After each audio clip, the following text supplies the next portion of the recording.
Hebreus capítulo 2. Hoje pela manhã nós estudaremos 4 versos apenas, do verso 1 ao verso 4, e vamos tratar de uma das passagens mais importantes desse tratado, que é justamente um primeiro excerto, uma primeira perícope em que o autor nos faz uma das belas exortações de todo o documento. Ao longo de todo o tratado aos Hebreus, nós temos pelo menos 5 exortações semelhantes a essa que nós estudaremos hoje pela manhã, e cada uma delas possui como prerrogativa a ambição de encorajar aqueles irmãos a permanecerem firmes na fé, a continuarem caminhando ao lado do Senhor Jesus. E eu creio que essa é uma mensagem muito apropriada para um primeiro domingo no início de ano, uma palavra de ânimo, uma palavra de encorajamento, para que nós possamos permanecer firmes caminhando ao lado do nosso amado Redentor. Portanto, a partir do verso 1, o texto nos diz assim: por esta razão, importa que nos apeguemos com mais firmeza às verdades ouvidas, para que delas jamais nos desviemos. Se, pois, se tornou firme a palavra falada por meio de anjos, e toda transgressão ou desobediência recebeu justo castigo, como escaparemos nós se negligenciarmos tão grande salvação, a qual, tendo sido anunciada inicialmente pelo Senhor, foi-nos depois confirmada pelos que a ouviram, dando Deus testemunho juntamente com eles, por sinais, prodígios e vários milagres, e por distribuições do Espírito Santo, segundo a sua vontade. Amém? Deus possa propor a sua palavra ao nosso coração. Eu gostaria de orar um pouco mais, meus irmãos, com vocês hoje pela manhã. Amém? Vamos orar? Meu Deus, nós amamos profundamente o Senhor, e nesse momento nós rogamos o teu favor para que misericordiosamente o Senhor nos permita guardar um bom depósito acerca de todas as verdades que porventura o Senhor vier a nos propor aqui. Meu Deus, assim como os teus filhos que receberam esse documento há tantos anos atrás, nós também precisamos de encorajamento, Senhor, porque nós também nos desmotivamos, porque nós também nos entristecemos, mas à semelhança deles nós também te amamos, e nós queremos, ó Deus, caminhar ao lado do Senhor por todos os dias da nossa vida. Na verdade, nós queremos oferecer a Ti, ó Pai, os melhores anos da nossa vida, o vigor da nossa existência. Nós queremos tributar a Ti, ó Deus, tudo aquilo que nós temos de melhor, porque entendemos que um segundo, ó Deus, em que deixamos de caminhar contigo, será um segundo em que toda a alegria foi desperdiçada. E nós não queremos isso para nós, Senhor. Pelo contrário, nós queremos viver a cada átimo de segundo na Tua presença, para contribuir com a expansão do Teu reino e a manifestação da Tua glória. Portanto, que a Tua palavra possa nos encorajar hoje pela manhã. Que a Tua palavra, meu Deus, possa infundir em nós o poder necessário para permanecermos Te servindo com toda a alegria do nosso coração. E que ela sirva, meu Deus, para nos manter seguros na Tua presença, enxergando toda a beleza que há em Ti, ó Pai. Porque não existe nada melhor para qualquer de nós que estamos aqui, ou mesmo para aqueles que nos acompanham pela internet, do que permanecer na Tua presença e andar contigo, meu Deus, pelos séculos dos séculos. É dessa maneira que nós oramos e por tudo nós Te agradecemos. No nome de Jesus. Amém. Pois bem, meus irmãos, como eu havia mencionado anteriormente, essa é a primeira de 5 grandes passagens de exortação, de advertência, que nós encontramos nesse tratado. Primeiro nós encontramos aqui no capítulo 2, do verso 1 ao verso 4. Depois nós temos uma segunda no capítulo 3, do verso 7 até o capítulo 4, verso 13. Nós temos uma terceira no capítulo 5, verso 11 até o capítulo 6, verso 12. Depois nós temos a penúltima no capítulo 10, caminhando já para o final do tratado, do verso 19 até o verso 39. E por fim nós temos a última exortação, a quinta, e ela está no capítulo 12, do verso 14 ao verso 29. Cada uma dessas grandes exortações lidam com o perigo de nós nos afastarmos da presença do Senhor e, portanto, da salvação.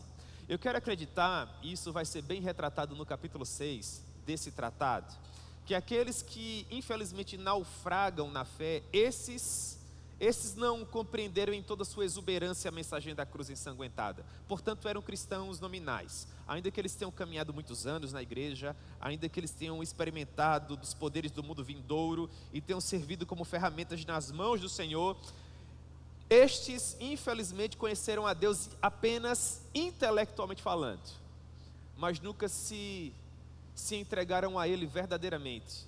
Eles caminharam conosco por muito tempo e até possuíam o nome de que estavam vivos, mas infelizmente jamais nasceram de novo. E a prova cabal de que eles não ressuscitaram juntamente com Cristo é que infelizmente eles vão ficar pelo caminho.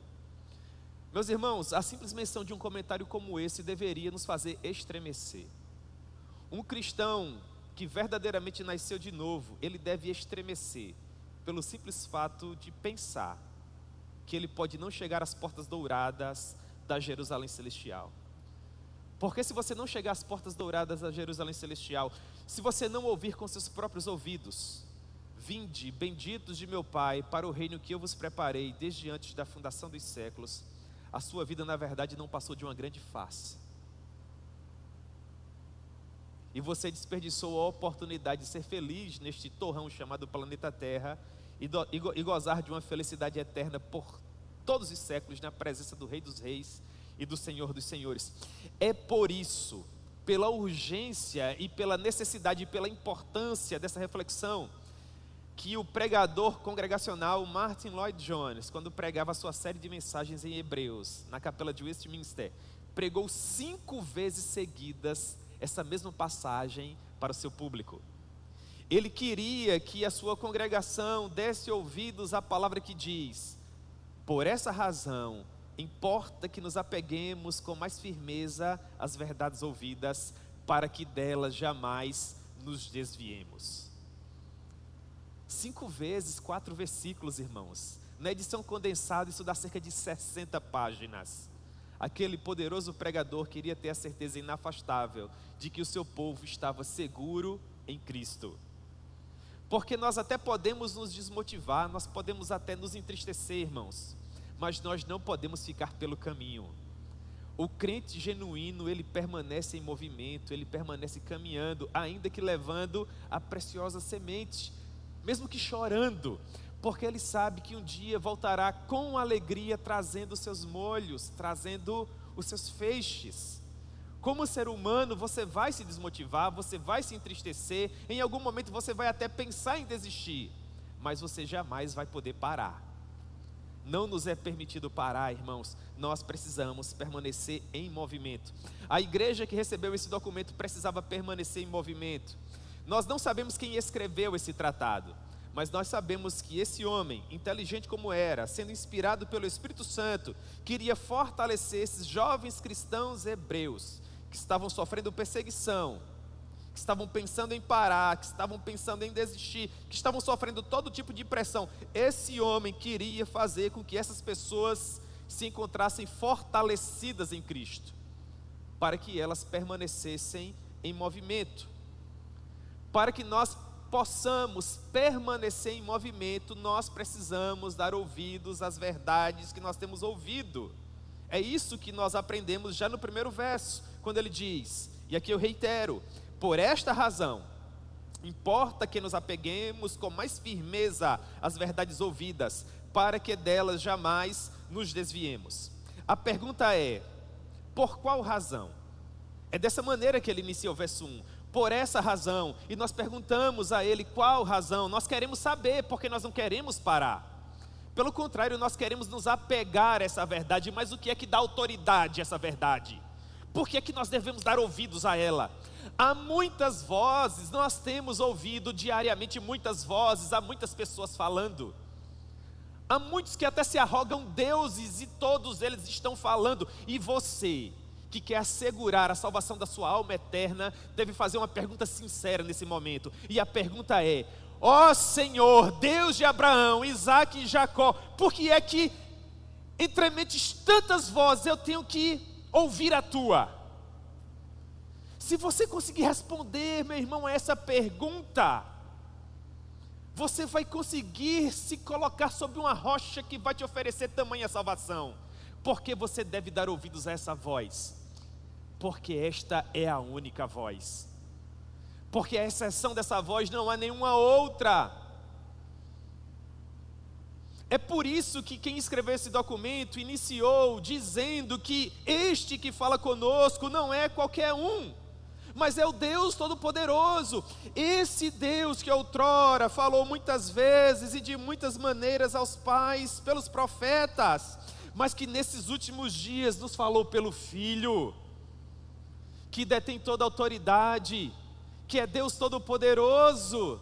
E ele continua no verso 2 do capítulo 1 dizendo: a quem constituiu o herdeiro de todas as coisas, pelo qual também fez o universo. E ele faz uma das declarações mais belas de toda a progressão bíblica, desde o Gênesis até Apocalipse. Hebreus capítulo 1, versículo 3, irmãos, que deveria ser escrito com letras douradas. Ele diz: ele, que é a expressão exata do ser de Deus. Por esta razão, porque ele tem falado desde o princípio aos pais, pelos profetas, pelo fato de nesses últimos dias ele nos falar por meio do seu próprio Filho, deste Filho que é a expressão exata do ser de Deus. É por esta razão que nós precisamos dar ouvidos a essa mensagem, porque quem está falando é o Senhor Jesus, o Filho de Deus, herdeiro de todas as coisas, Criador e mantenedor do universo. Jesus que é o resplendor da glória, a expressão exata do ser de Deus. Jesus que sustenta todas as coisas pela palavra do seu poder. Essa é a autoridade da mensagem. É esse Deus que fala, e é por esse motivo que nós precisamos parar para ouvi-lo. Qual o teor da mensagem, portanto? Agora ele tem a nossa atenção. Portanto que ele fale. E o que ele tem nos ensinado? Qual a razão última da nossa existência? Por que nós estamos aqui? Que mensagem nós precisamos ouvir? Nós sabemos que quem está falando conosco desde o princípio é o único e o verdadeiro Deus. Sabemos que ele tem autoridade para isso. Mas o que ele tem falado? Que mensagem tão urgente é essa? Qual o teor?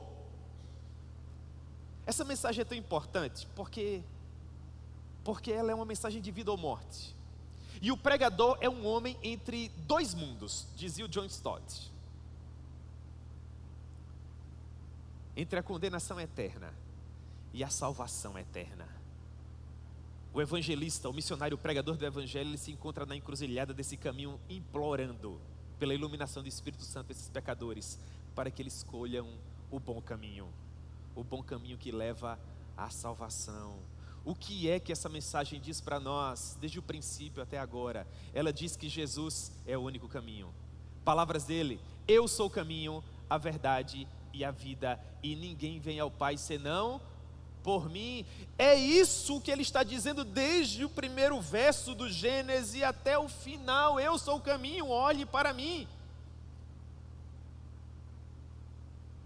Ele diz, quando falava no Evangelho de João, capítulo 5, versículo 39, examinais as Escrituras, porque julgais ter nelas a vida eterna, e são elas que de mim testificam.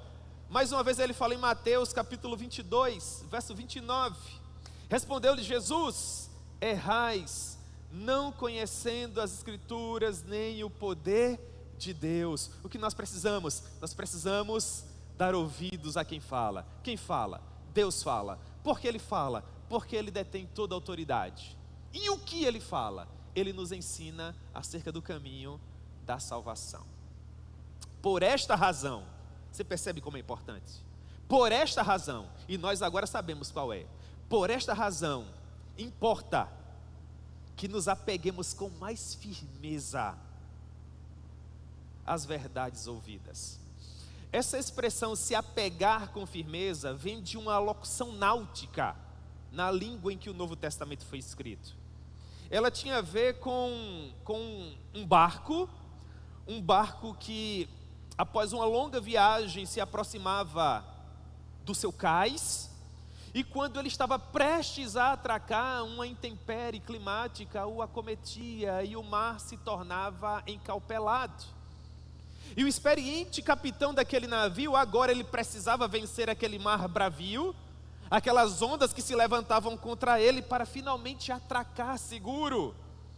E os marinheiros que estavam sob a sua responsabilidade olhavam para aquele capitão e com aqueles olhos esbugalhados e temerosos, eles diziam com todo o seu ser: importa, é necessário, é urgente para nós que nós nesse momento nos apeguemos àquilo que pode nos dar segurança, porque se nós não nos apegarmos a isso agora, nós fatalmente seremos despedaçados.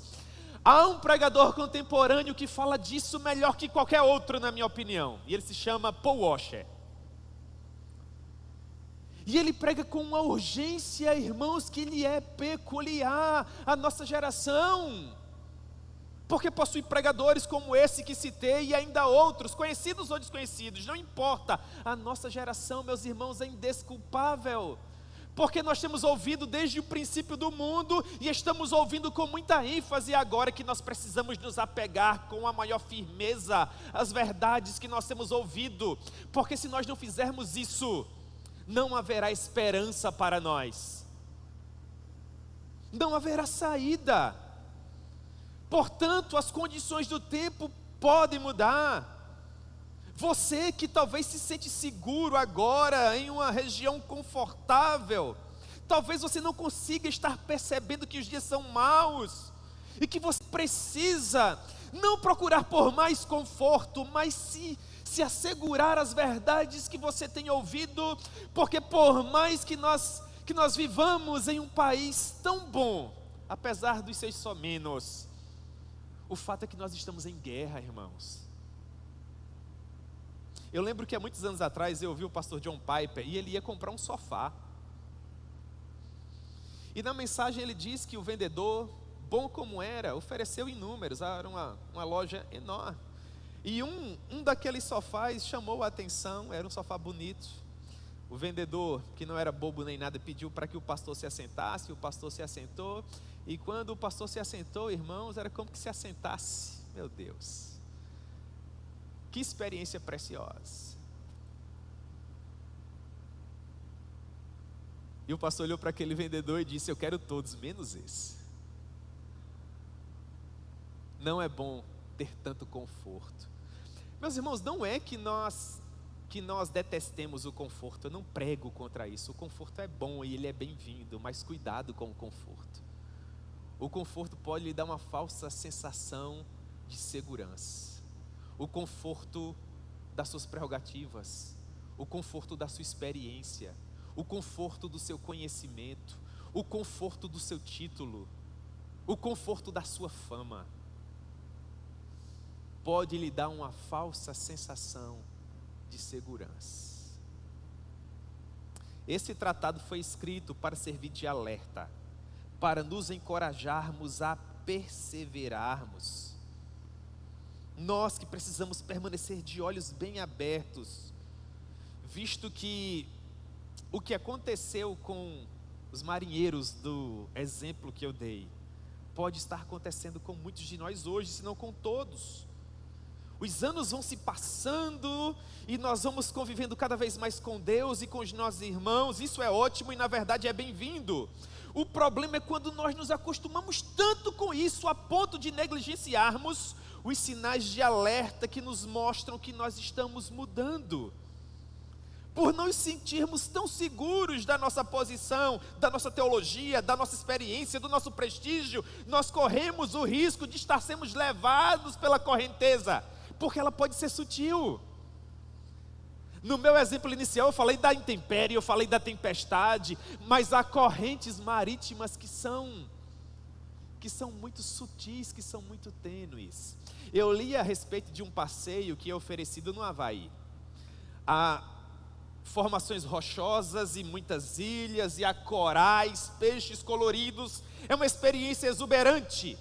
Mas quando as pessoas estão prestes a mergulhar do bote em que se encontram para as profundezas daquele oceano azul, cristalino, belíssimo, diz o artigo que os instrutores são severos ao dizer: tenham cuidado com as correntes marítimas, porque você pode estar contemplando um belo coral, peixes coloridos, e ficar tão maravilhado com aquela visão, a ponto de não perceber que você está sendo arrastado. E você continua contemplando, e você continua desfrutando, e é algo prazeroso, confortável, uma experiência única, até que finalmente você não consegue voltar mais ao ponto inicial. E segundo aquele artigo, as correntes marítimas às vezes levam os corpos dessas pessoas a milhares e milhares e milhares de quilômetros de distância, a ponto delas aparecerem em locais onde jamais apareceriam em condições normais. Talvez a mesma coisa esteja acontecendo com inúmeras pessoas nos dias atuais. Elas se sentem tão confortáveis, elas lideram há tanto tempo, já leram tantos livros, possuem um saber teológico tão rebuscado, caminham com tamanha desenvoltura pelos corredores do saber humano, ou mesmo já lideraram departamentos há tanto tempo, são tão experientes, e já caminham há tantos anos e não conseguem mais dar ouvidos à verdade que diz que nós precisamos nos apegar com mais firmeza às verdades que nós temos ouvido, porque o mundo é muito mau, e o inimigo das nossas almas está nessa batalha há muito mais tempo que nós, irmãos, e a nossa alma eterna é o bem mais precioso que nós temos.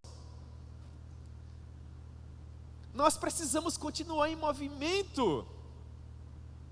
O risco dessa correnteza sutil nos arrastar para o mar da vida que pode nos despedaçar, deve nos fazer desejar andar cada vez mais próximos de Deus, estar mais junto dEle como discípulos que somos. Para nós nos mantermos seguros, irmãos, nós precisamos ter sempre em mente de onde nós saímos. Qual foi a nossa experiência anterior?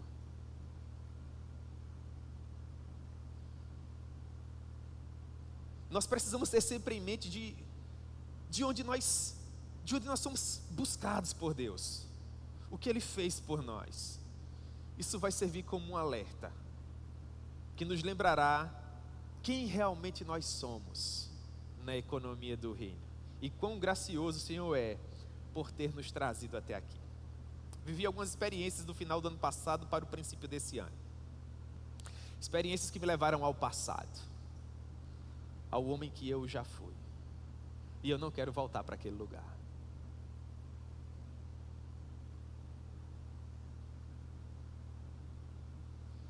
Experiências que me levaram a louvar a Deus por aquilo que eu já sou nele.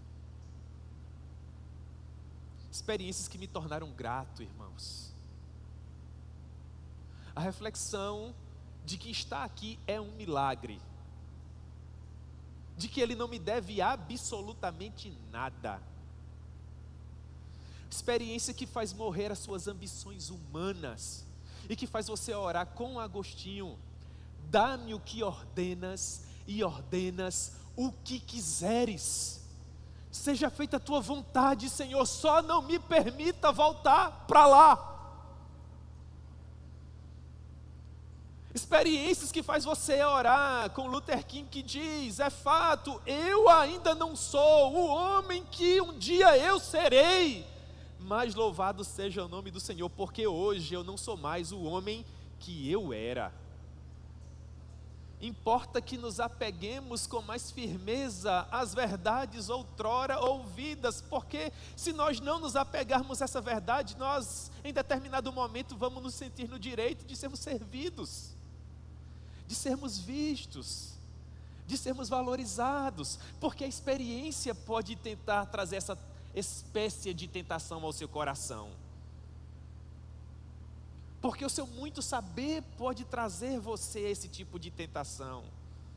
O lugar que você ocupa, as pessoas com as quais você se relaciona, os meios com os quais você interage. E quando isto estiver acontecendo, meu irmão, lembre de onde você saiu, porque se você conseguir lembrar de onde você saiu, você vai ter uma melhor visão de quem você de fato é. Se porventura a graça de Deus for retirada de você. E se é por graça, irmão, segundo Paulo nos ensina em Romanos capítulo 3, não há espaço para orgulho, não há espaço para altivez, não há espaço para soberba, porque graça é um favor imerecido. E quando você chega a esse ponto da sua reflexão, você percebe que nem forças em você tem. Porque não é dado a você segurar-se. A maravilhosa doutrina da perseverança dos santos não tem a ver com o fato de que você segura na mão de Deus.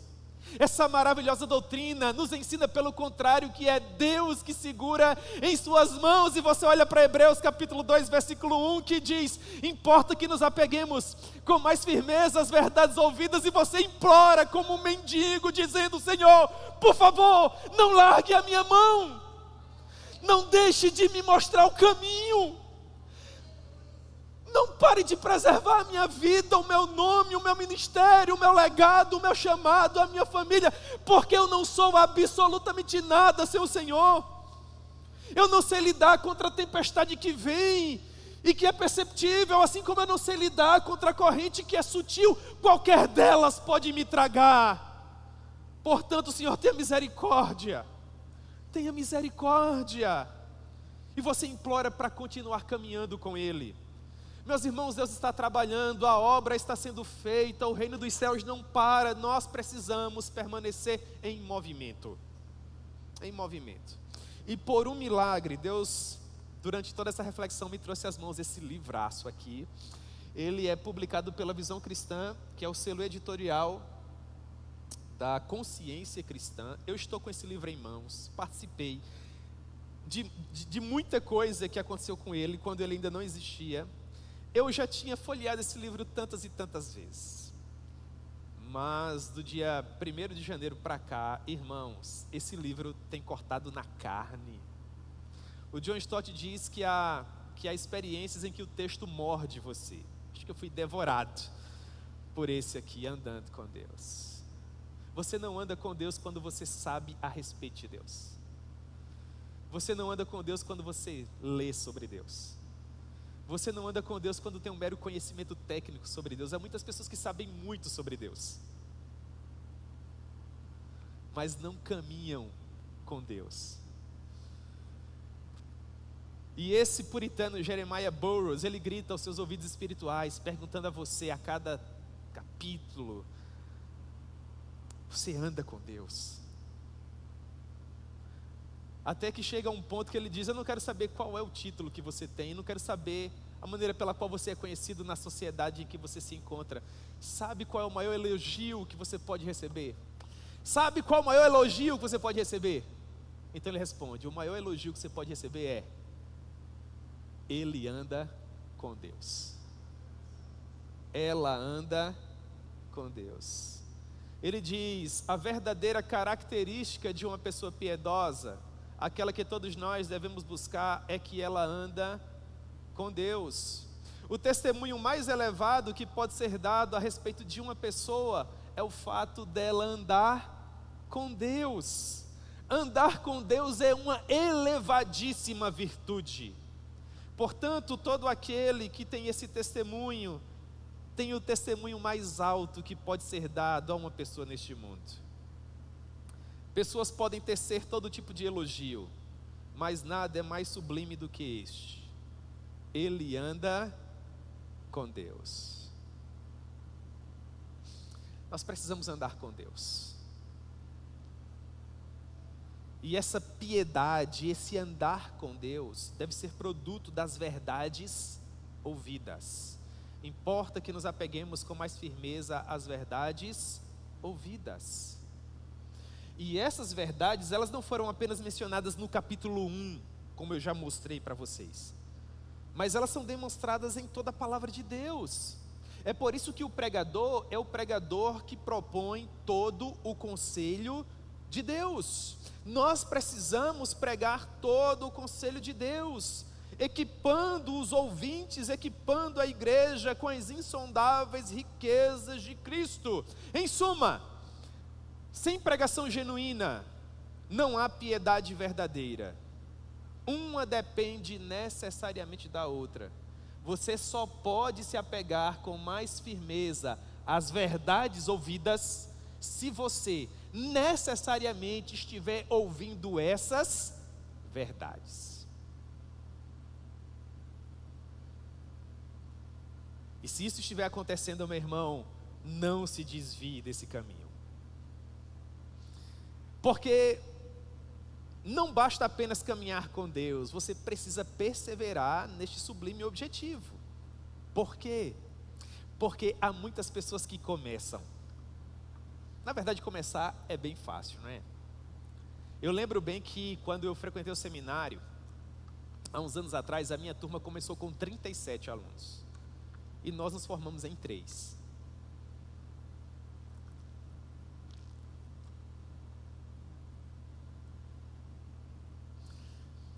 O autor diz, para que delas jamais nos desviemos. Mais uma vez nós temos uma expressão náutica.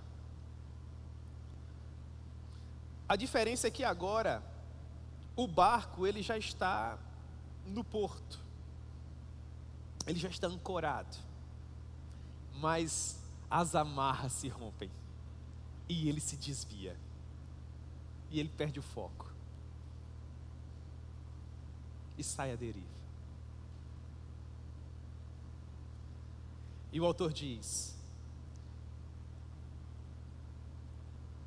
que aquilo que outrora estava seguro em suas mãos, infelizmente lhe escapa. Jim Elliot foi um missionário da mesma geração do pastor Russell Shedd. Ele infelizmente foi assassinado quando tentava evangelizar índios Aucas no Equador, bem próximo aqui do nosso país. E no seu diário, ele havia escrito assim: não é tolo aquele que larga o que não pode reter para segurar aquilo que não pode perder. Não é tolo aquele que larga o que deve de fato ser largado para segurar aquilo que não pode ser perdido. A pergunta é: o que você está tentando reter? A que você tem se agarrado?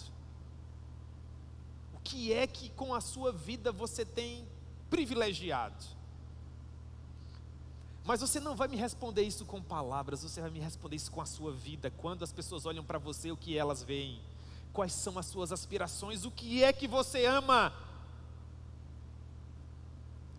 Quando o rei se levantou para tragar a vida do John Bunyan, a primeira ideia que ele teve foi decapitá-lo. Mas alguém disse: não corte esse homem, porque se você cortá-lo, ele vai sangrar a palavra. Qual é o seu testemunho? O que as pessoas veem quando olham para você? O que você ama? Isso sai pelos seus poros. Isso é tudo o que você é. Quais são as suas ambições? O ano está começando, o que foi que você planejou? Onde é que você quer chegar? O Richard Phillips, um teólogo que agrega muito à minha vida, olhando para essa passagem, disse: uma das principais ideias aqui é que o desvio, o desviar, acontece despercebidamente.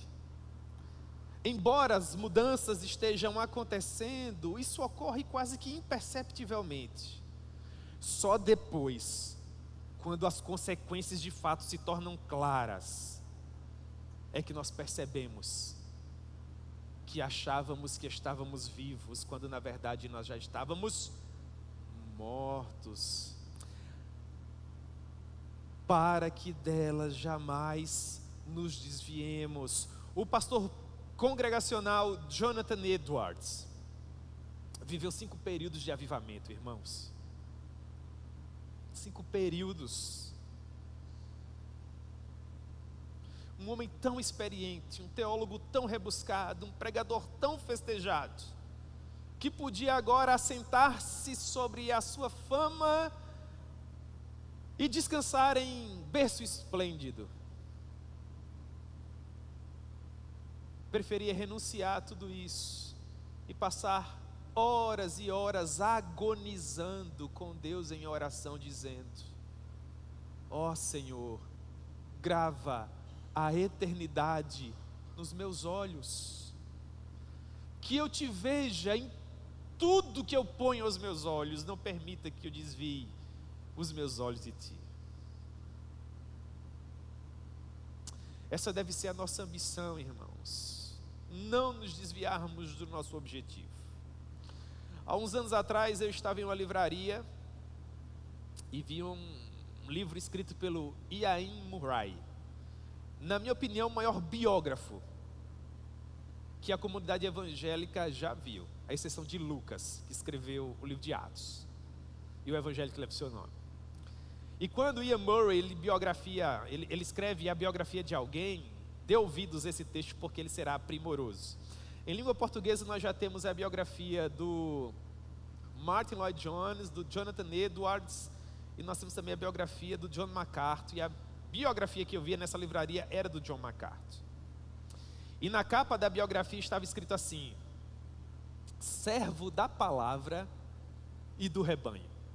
E aquilo me chamou a atenção, irmãos, porque é que um homem do calibre do Iain Murray, o editor do Estandarte da Fé, pastor auxiliar do Lloyd Jones, irmãos, eu digo isso para a glória de Deus, mas é um homem que tem um know-how extraordinário, um grande homem de Deus, pouco mais de 90 anos de idade, é um colosso, o que faz com que um homem que tem um cabedal tamanho se refira a um outro pastor contemporâneo. Você sabe o que é ser biografado por alguém do calibre do Iain Murray em vida, para a glória de Deus?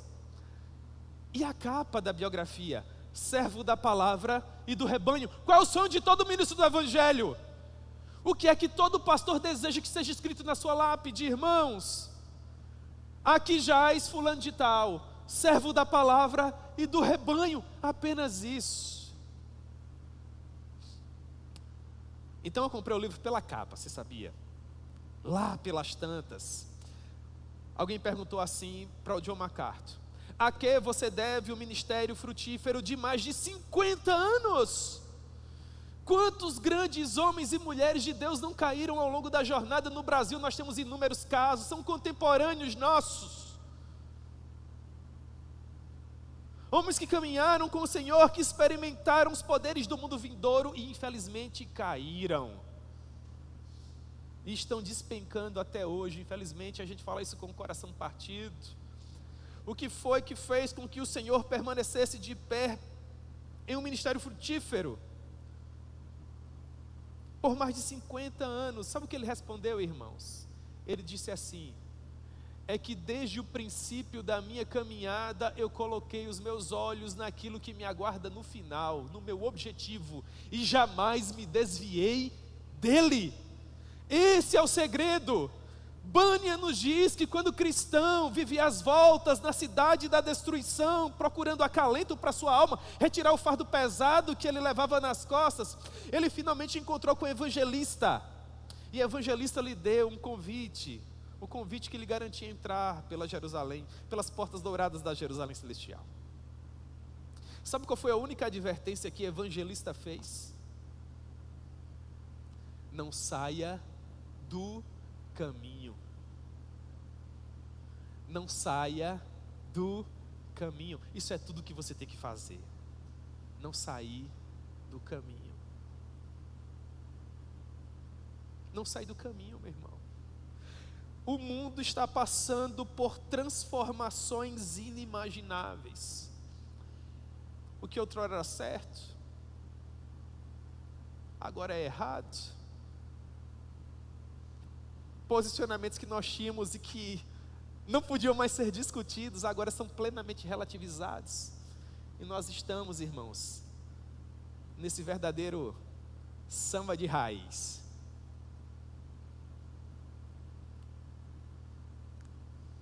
E todas essas distrações, todas essas discussões, todas essas vozes somam forças com o fim de nos alienar do real objetivo das nossas vidas, que é chegar no final. Chegar no final, irmãos. Eu não quero saber, irmãos, onde eu estudei, quais livros eu li, com quais pessoas eu convivi, quem eu conheci.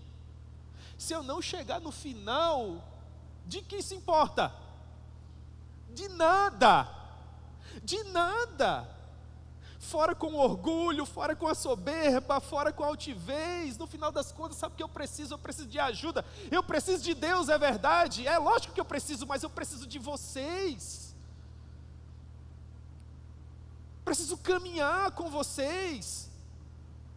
não me sentindo melhor, não ditando regras, não dizendo o que deve ou o que não deve ser feito, mas eu preciso caminhar com vocês porque eu não vou chegar lá sozinho. Erra quem pensa que pode fazer a obra de Deus sem pessoas para caminhar junto. Quem vai sozinho pode até ir mais rápido, mas não vai mais longe. Houve uma pessoa que viveu há pelo menos 2000 anos atrás que poderia ter feito tudo sozinho, mas ele preferiu ter discípulos, amigos. É uma grande lição.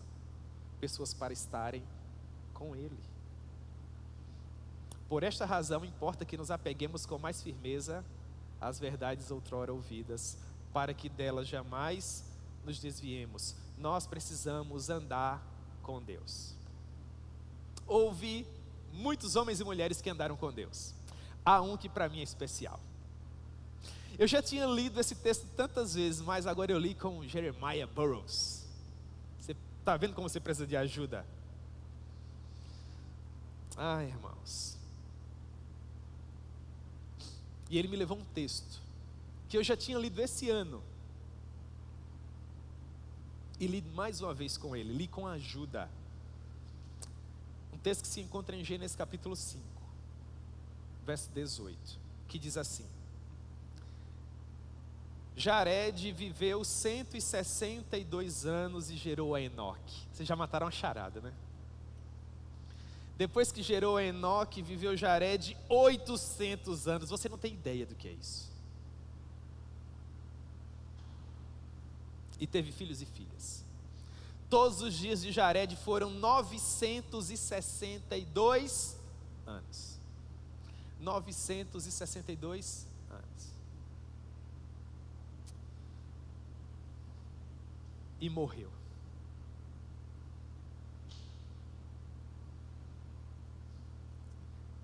Enoque viveu 65 anos. 900 a menos que o pai dele, quando uma expressão foi dita a respeito desse rapaz. E andou com Deus. 7 gerações haviam se passado, irmãos. Deus poderia ter dito isso de qualquer pessoa. O pai desse homem viveu 962 anos. Nunca foi dito em nenhum desses 962 anos que ele andou com Deus. Comparados a 962, 65, não são nada. Ou seja, em tenra idade, para os padrões da época, Enoque andou com Deus, em uma época onde não haviam igrejas locais, tradição escrita, pastores para ajudar você a permanecer no caminho, internet para te tornar famoso, não havia absolutamente nada. Até os seres humanos sobre a face da terra, se comparados aos números atuais, eram ínfimos. Quando só havia a possibilidade de caminhar, nada mais, nada menos, houve um homem. Como isso é espetacular! Eu concordo com você, Sr. Burroughs. Houve um homem que caminhou com Deus, sem gravar vídeos, sem escrever livros. Tudo isso é importante e é urgente, na verdade. O que Enoque fazia, pregador? Enoque caminhava com Deus.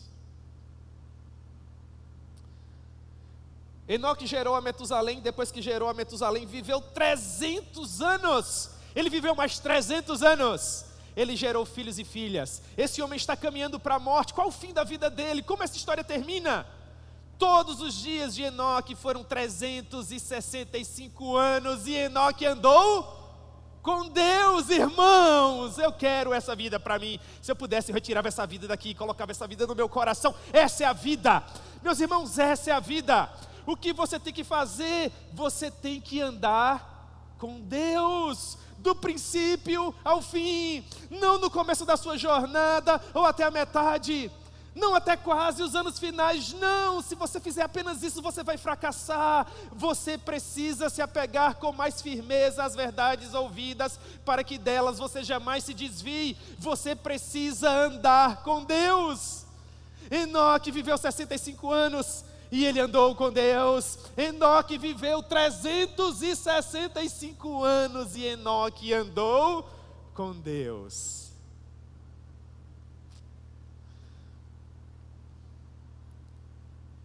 E Enoque já não era,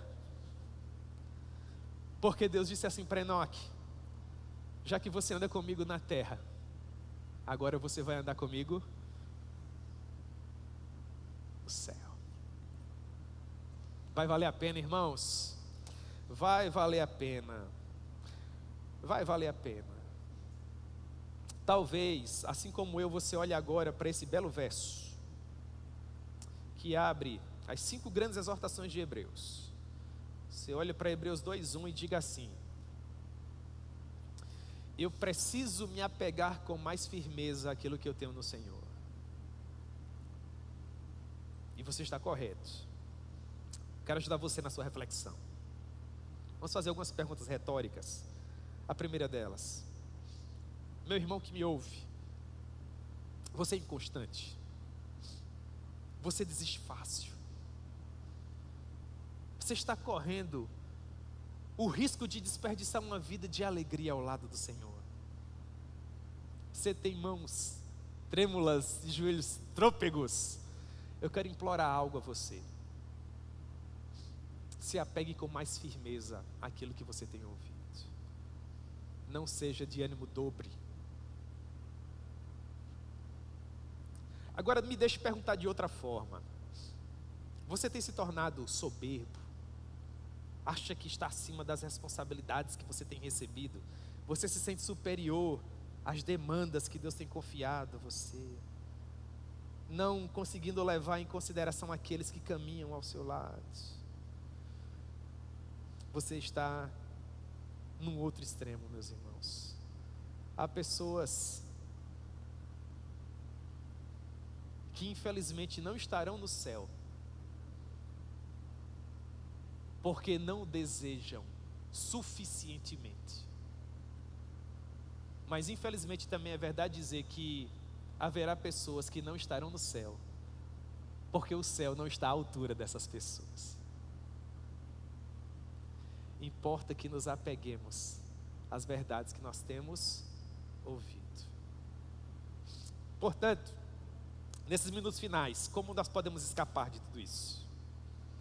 Ora, o autor vai dizer assim: se pois se tornou firme a palavra falada por meio de anjos, e toda transgressão ou desobediência recebeu justo castigo, como escaparemos nós se negligenciarmos tão grande salvação? Ele está dizendo que no período do Antigo Testamento, os anjos, seres ministradores, criados pelo Senhor para servi-lo e adorá-lo, às vezes eram enviados para levar mensagens ao povo de Deus.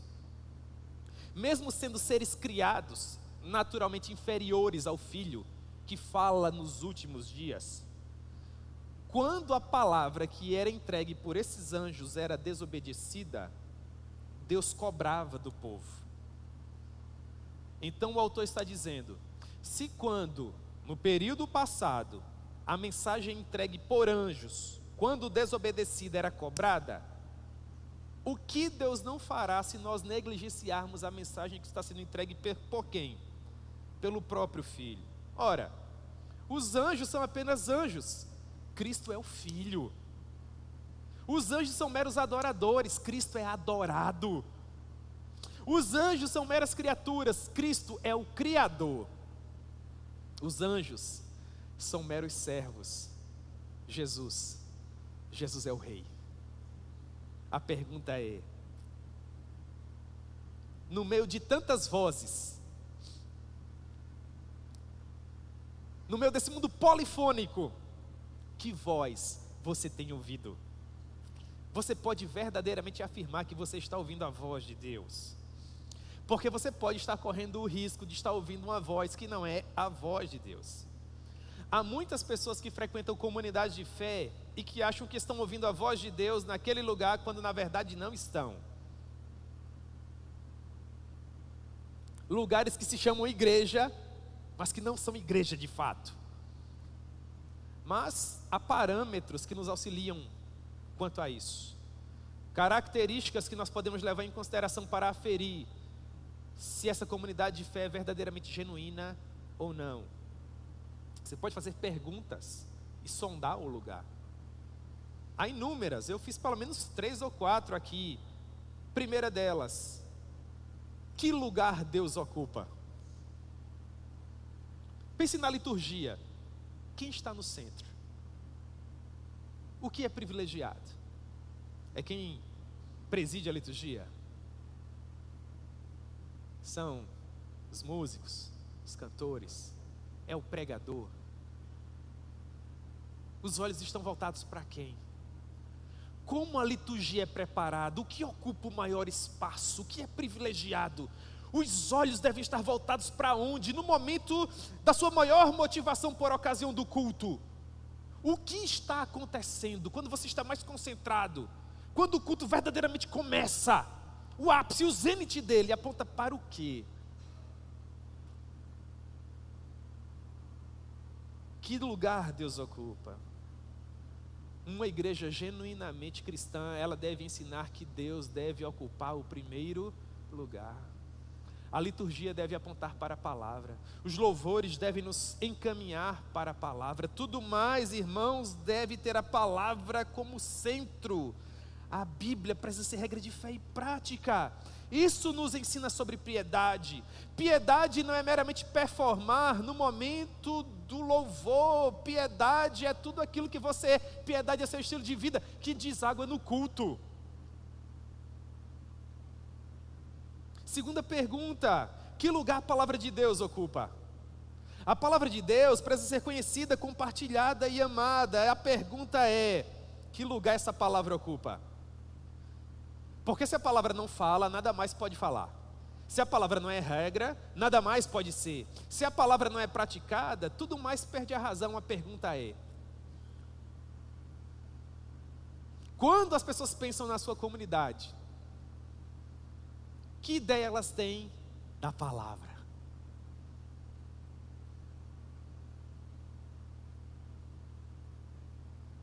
Terceira pergunta: que lugar a tradição ocupa? Porque, irmãos, nós não descobrimos a roda. A igreja já tem pelo menos 2000 anos, se levado em consideração o Novo Testamento. Você está enraizado na tradição. Você já ouviu sobre os símbolos de fé? Você tem acesso aos grandes homens de Deus que nos antecederam e que contribuíram para a nossa formação? Você sabe que local você ocupa dentro desse grande edifício chamado igreja? Quem veio antes de você? O que foi que eles prepararam? Quais são os nossos dogmas inegociáveis? Os pontos cardeais da nossa fé? Isso é ensinado a você? A preocupação quanto a isso? Ou você faz parte de uma comunidade desconectada com essa realidade? Você está descobrindo novas doutrinas. Todos os demais estão errados, mas a sua comunidade está certa. Você não tem aliança com ninguém. Não há dogmas a serem privilegiados. Tudo se fez novo a partir do momento em que o seu líder descobriu que ele é um querubim da guarda ungido, né? Quarta pergunta: que lugar a sua comunidade ocupa dentro da comunidade? Qual o conceito que a sua comunidade tem quando as outras comunidades pensam sobre ela? Se essas perguntas forem respondidas de uma maneira sábia e correta, elas vão lhe dar parâmetros para saber se de fato você está ouvindo aquilo que você precisa ouvir.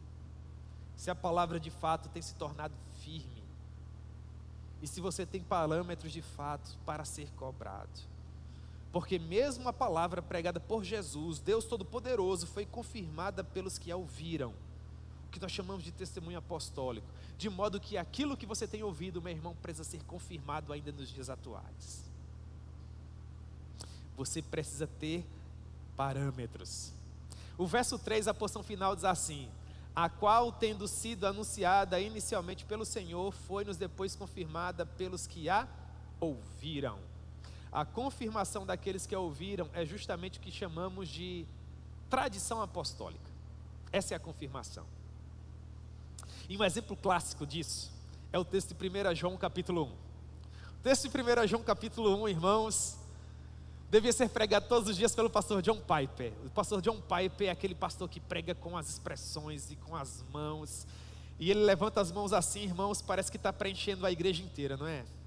Você gosta de ver o pastor Piper? Eu gosto. E é um texto que me vem à mente, sabe? Eu estou lendo esse texto e estou vendo o pastor Piper pregando nele. Primeira carta de João, capítulo 1, versículo 1, João vai dizer assim: o que era desde o princípio, o que temos ouvido. Olha o pastor, sabe, o pastor Piper já estaria com as mãos assim, né? O que nós temos ouvido e o que nós temos visto com os nossos próprios olhos, o que contemplamos e o que as nossas mãos, aí ele faria assim, não é?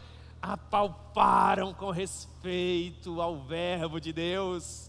Testemunho apostólico, o que é que João está dizendo? João está dizendo que nós podemos depositar credibilidade nessa mensagem, porque ele, João, a ouviu, e os seus olhos a contemplaram, e não apenas isso, João pôs os olhos nele, ele diz, podem ter certeza, as minhas mãos o tocaram, verso 2, e a vida se manifestou e eu a vi. A vida se manifestou e eu a vi. E dela eu dou testemunho, e é isso que eu vos anuncio, a vida eterna, que outrora estava com o Pai, mas que nos foi manifestada. Então João diz no versículo 3, e aquilo que nós temos visto, e aquilo que nós temos ouvido, é isso que nós vos anunciamos, testemunho apostólico. Então você olha para a sua comunidade, que lugar Deus ocupa? Que lugar a palavra ocupa? Que lugar essa tradição aqui ocupa? E por fim, que lugar a sua comunidade ocupa dentro da comunidade maior? Dentro da sua cidade, como é que a sua igreja é conhecida? As pessoas precisam olhar para a nossa igreja, para a igreja, o Brasil para Cristo do presidente Médici, para um povo que se apega com mais firmeza às verdades ouvidas, e essa comunidade exterior deve olhar para a nossa comunidade interior, e eles devem colocar os olhos em nós, e quando eles colocarem os olhos em nós, eles devem nos ver usando as mesmas palavras, e a vida se manifestou, e nós a temos visto, e dela nós damos testemunho, e essa vida que nós anunciamos, a vida eterna que estava com o Pai, mas que agora nos foi compartilhada, e nós o contemplamos, os nossos olhos o viram, nós o ouvimos com nossos próprios ouvidos, e as nossas mãos pegaram no Filho de Deus. Isso é extraordinário, irmãos. Se nós vivermos essa dimensão, ainda que a perseguição chegue ao Brasil, se os perseguidores nos cortarem, nós vamos sangrar a palavra. Como a história termina? Verso 4: dando testemunho juntamente com eles, por sinais, prodígios e vários milagres, e por distribuições do Espírito Santo segundo a sua vontade. Deus mandou os discípulos a testemunhar, mas eles não foram sozinhos, Deus foi com eles, andando com Deus. Como é extraordinária a autoridade dessa palavra. Nesse mundo polifônico, onde há muitos deuses que na verdade não são, esses deuses mandam as pessoas irem sozinhas. O nosso Deus não. O nosso Deus Ele vai conosco. Você percebe como isso é extraordinário? Deus testemunhou juntamente com eles. Esse Deus que disse assim: não vos deixarei órfãos, eu voltarei para vós. Ainda um pouco e o mundo não me verá mais, vós porém me vereis, porque se eu vivo, vocês também viverão, e onde eu estiver, vocês estarão comigo. Meu Deus.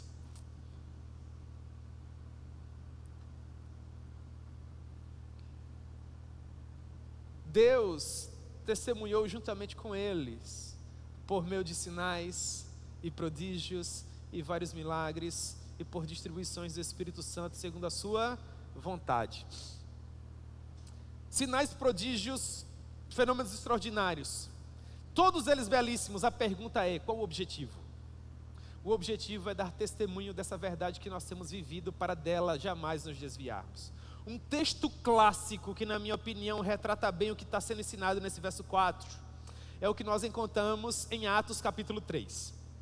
Em Atos capítulo 3 nós temos Pedro e João caminhando para o templo, para adoração, e havia um rapaz aleijado que pedia esmolas à porta do templo. Sinais, prodígios e milagres. Como isso é personificado? Os apóstolos olham para aquele rapaz. Jesus tinha acabado de ressuscitar. As informações estavam ainda, correndo como que um rastilho de pólvora em Jerusalém. Os apóstolos olham para aquele rapaz paralítico, para aquele mendigo, e eles dizem assim para toda a comunidade de Jerusalém poder ouvir: em nome de Jesus Cristo, o Nazareno, levanta-te e anda. E o rapaz, foi em nome de quem? De Jesus. Olha o objetivo do milagre, dos sinais, dos prodígios, é apontar para quem? Para Jesus. Quando aquele rapaz começou a correr e a pular, a cidade ficou empolvorosa. Os discípulos naturalmente foram presos, foram explicar o que estava acontecendo. Então eles disseram assim: foi pela fé em nome de Jesus que esse rapaz foi fortalecido e que agora está dessa maneira que vocês estão vendo. Sim, a fé que vem em nome de Jesus. Esse é o objetivo. Deus andando com eles, permitindo que eles fizessem sinais e prodígios extraordinários, para assegurar que eles estavam firmes e seguros na pessoa bendita do Senhor Jesus, para permanecerem firmes nele e jamais viessem a se desviar dele. Esse é o objetivo, irmãos. Portanto, se apegue com mais firmeza à verdade. Lute com todas as forças para não se desviar do seu objetivo. Você pode até cansar, você pode até desanimar, mas você não pode parar. E eu quero encerrar nesse momento encorajando você. Eu quero fazer 2 pedidos a você. Primeiro desses pedidos: por favor, não se torne uma pessoa amargurada. Não se torne uma pessoa amargurada. Há muitas pessoas amarguradas, porque infelizmente convivem com problemas. Irmãos, todos nós aqui somos imperfeitos. Eu sou, você também é.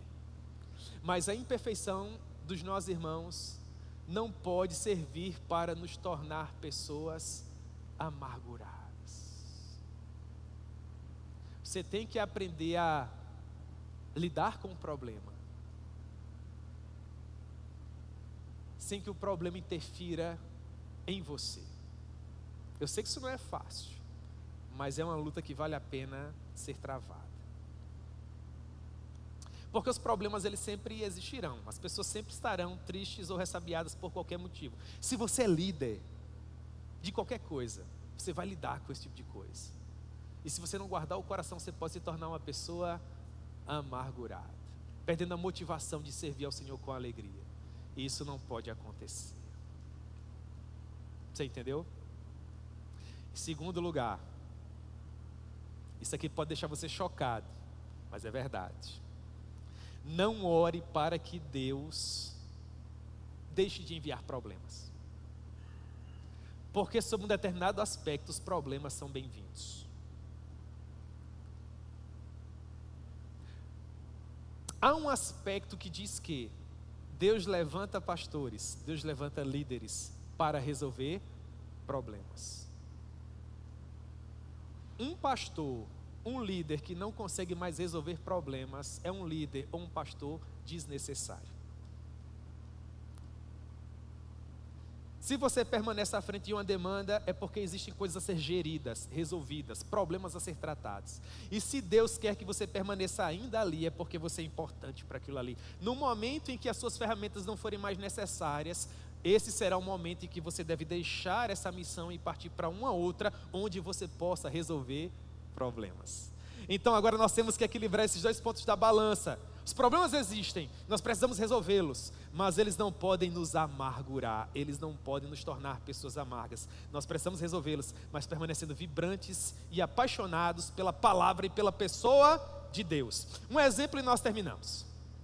Há muitos anos atrás, o pastor Eugene Peterson escreveu um livraço chamado O Pastor Desnecessário. Olha o título desse livro, irmãos. Então eu fui ler, né?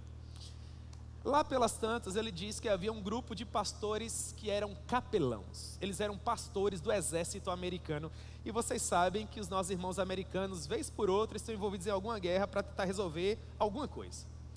Mas nesse intervalo de tempo, curiosamente, por muitos anos, a América não se envolveu em conflitos. E pelo histórico anterior, agora o exército possuía inúmeros capelães, mas eles não tinham mais campo de atuação.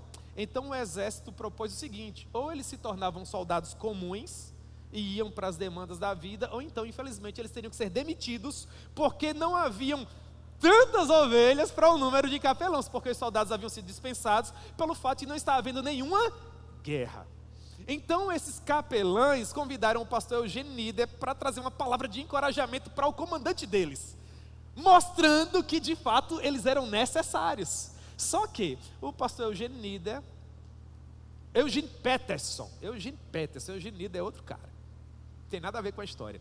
Eugene Peterson, ainda que com o coração partido, teve que dizer a verdade.